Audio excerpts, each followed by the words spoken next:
So I guess the answer to that is yeah, of course they can.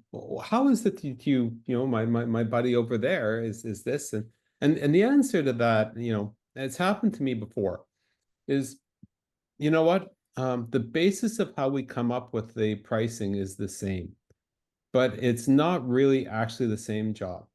For example, your organization has got this history, theirs has got that history. You're faced with these kinds of strategic challenges. While we can't talk about the other organization's strategic challenge, they're different. Your management team size, who we have to interact with, is this size. Theirs is a different size. Where your organization's strategy is from the board.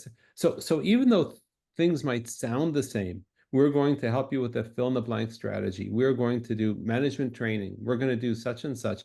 Very often that there's substantive differences. Sometimes the differences um, not apparent at the very beginning, and that sort of boils it down to a conversation. A good example, Ronnie and I, about a month and a half ago, we delivered a retreat to a global insurance company, and we're doing so again next week with a growing North American ad agency.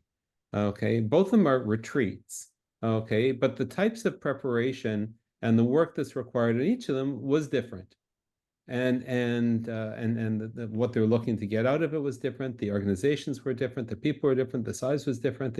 Like so many things were different, but it was still called, let's do a retreat for this management team, right? So it'd be weird, I think, that if we said, okay, it's the same price for both of them, right? So I see Andrew Jenkins mentioned some clients cost more to work with than others. Some are low maintenance and highly collaborative, while others get in their own way. Yep, that's part of it. And I think that part of the discovery and conversation that you actually have with a client beforehand gives you a sense as to how much care and feeding they need. So, for example, we've worked with some companies where the leadership needs to be up to speed on every single thing, and there's a lot more interaction required. Now, the good thing about that interaction is it develops buy-in from the client, and it sort of makes sure we're more tightly aligned, for example, for delivering something for a client. On the other hand, it's just a lot more time, a lot more effort. Sometimes there's a lot more complexity. When there's partnerships, for example, and multiple partners need to be involved.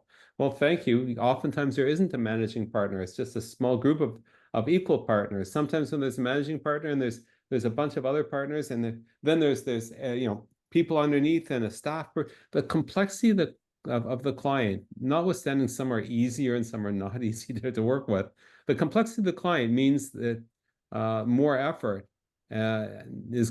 will have to be spent.